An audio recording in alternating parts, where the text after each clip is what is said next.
Hey, redesigners. Well, hello everyone and welcome back to the channel as Karri runs down those stairs. Hard to believe we've been doing that 2 2 years. And well, if you're new to the channel, Karri and I did exactly that. We sold everything that we owned 2 years ago. We've been traveling in full time across this amazing country in that RV.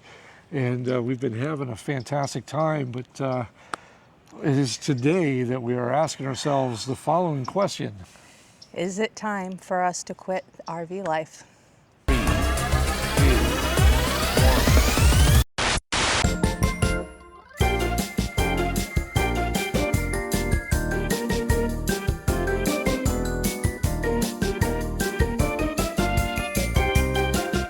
Yeah, I know it's probably a little bit shocking on that side of the camera, but I can tell you that after 2 years of being on the road, we've seen the highs and we've seen the lows, and it's always been our mission statement here at Life Redesigned to be, well, fair and honest with you, the viewer, about what this life is really like that they call RV life. Yeah, so in today's video, we're gonna go over with you the pros and the cons and why we're considering making a change. Okay, so we're gonna talk about the good first, and believe me, there is a lot of good here.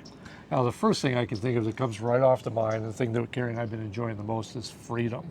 We've had the freedom to travel all across this great country and just have a blast seeing everything that this country has had to offer. And no schedules, no whatever, we just show up and go wherever we want. Something that we couldn't do being locked down to a traditional sticks and bricks. Right. And then there's the adventure. So we've had the chance to visit many bucket list items. And Karri and I have been waiting for years to visit such places as Texas and Michigan, the Keys in Florida, and pretty much every point in between. And we've got to live out this amazing dream and doing this for the past 2 years. Up and down the coast, back and forth across the country, you name it, anywhere that we've wanted to see up until a certain point, we've done it all, and we've had zero regrets about the adventure part of this lifestyle. And another huge pro is the community. It is so big and so amazing. And not only that, I mean, the people that we meet on the road, they're equally as amazing. Like today.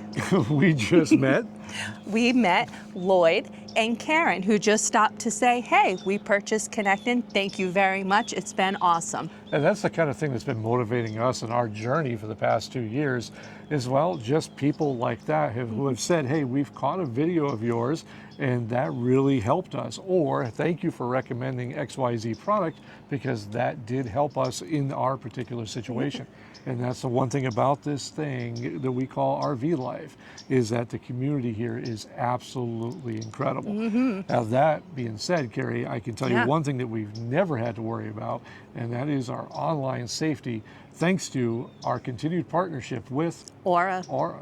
Well, you know, Karri, this year has seen a number of high-profile data breaches, which is raising some serious concerns about personal information security. Yeah.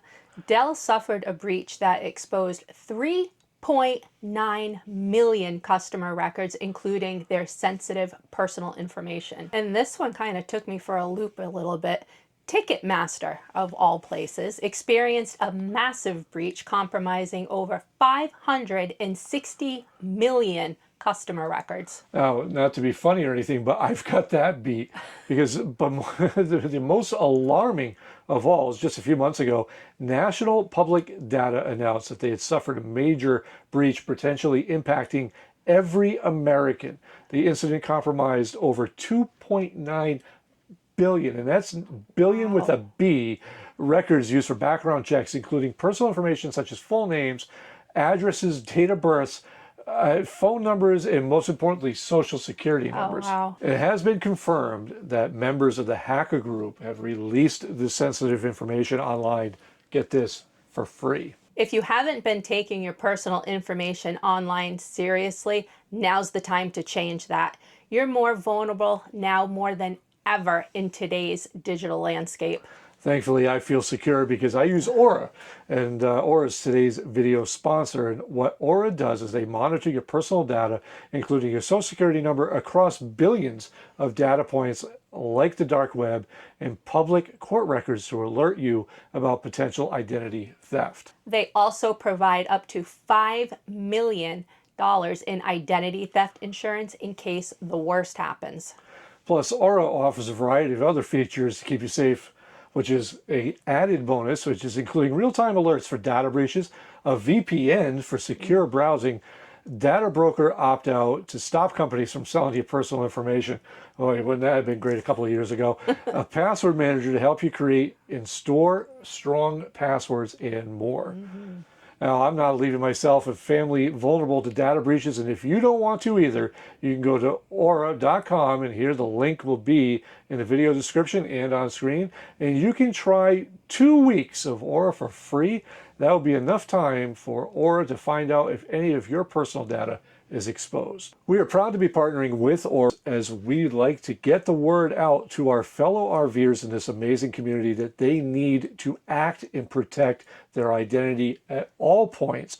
Now is the time. Do not wait. Check out Aura today. All right, so as amazing as this has been, there's also a flip side. And after 2 years of being on the road full time, well, the challenges are starting to wear on us. So without further ado, we're going to get into the cons. So first of all, living in a small space can be tough. And as much as Karri and I love each other, it is a very difficult thing to be locked inside a 22-foot trailer, or for that matter, even a 40-foot monstrosity fifth wheel. If you have a few rainy days stacked on top of each other, you'll develop cabin fever. You're going to be tripping over her robe. She's going to be tripping over your boots. It doesn't matter the size of the rig. You're still locked in that space, and you start to kind of get at each other after a while because, well, where can you go, right? And when a home, we joked about this many a time. Yeah. I could go upstairs, Karri could go downstairs. We could separate, and we could not see each other for a week and probably not even miss each other. But locked in this, you're constantly reminded of, one, how small the space is, and two, how bad your spouse can be. So now it's the constant movement. I love traveling, but now there's a downside also.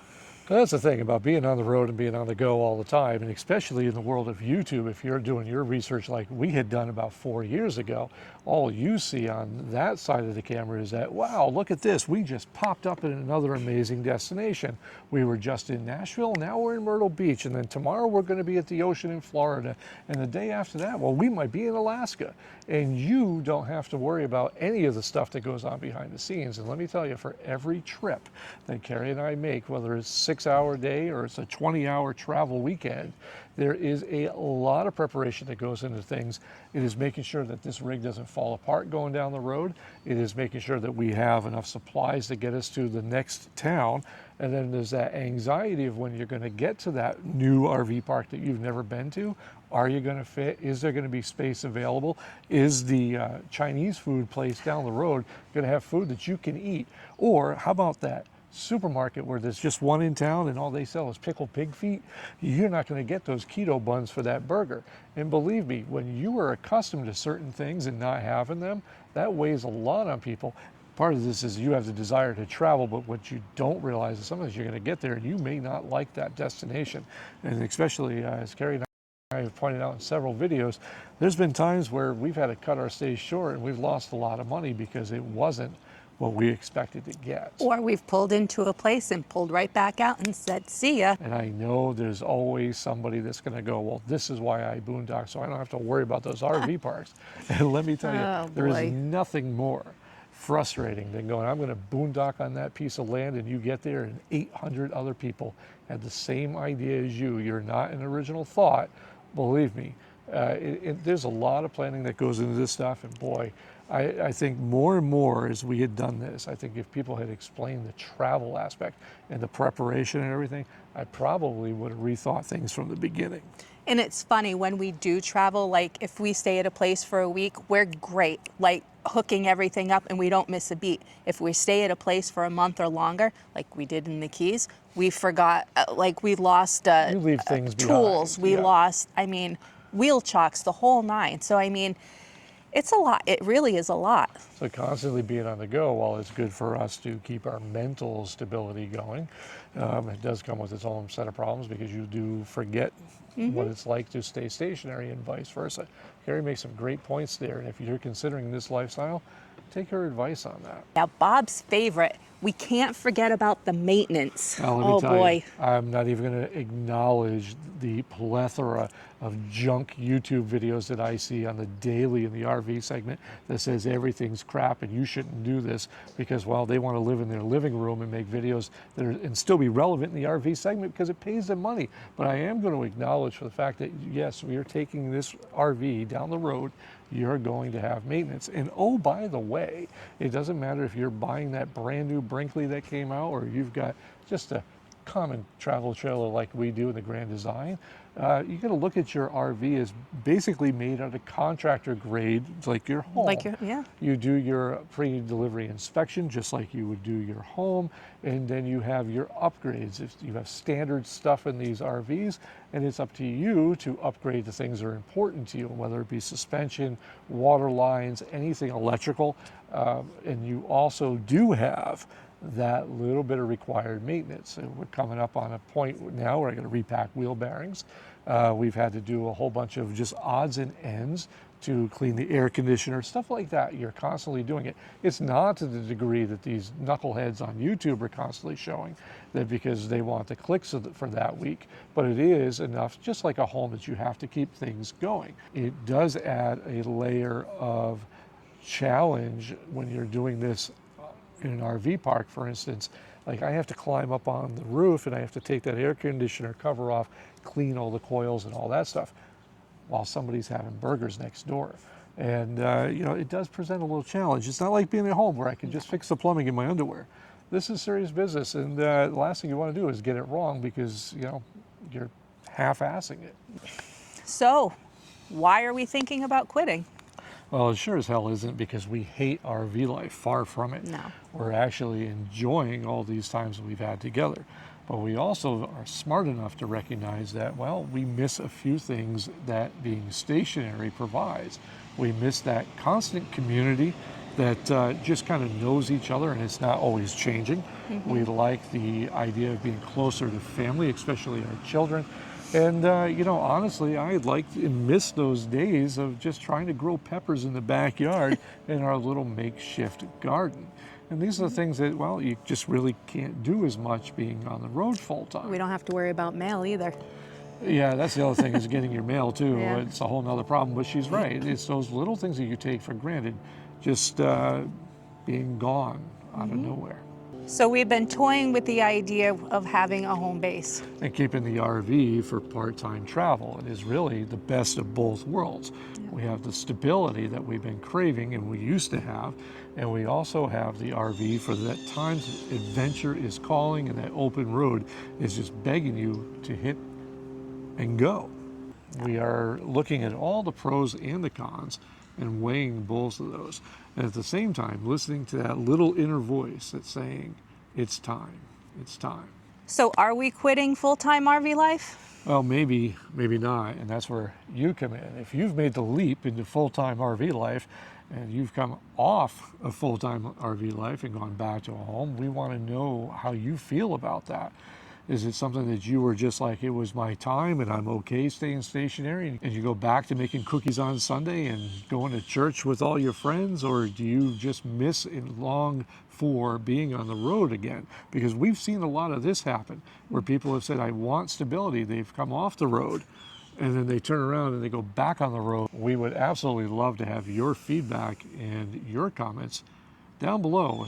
We can make this choice together as a community, because I believe strongly that just her and I, well, we may be good, but with all of you, we're way, way better. So whatever we decide, this journey has been unforgettable.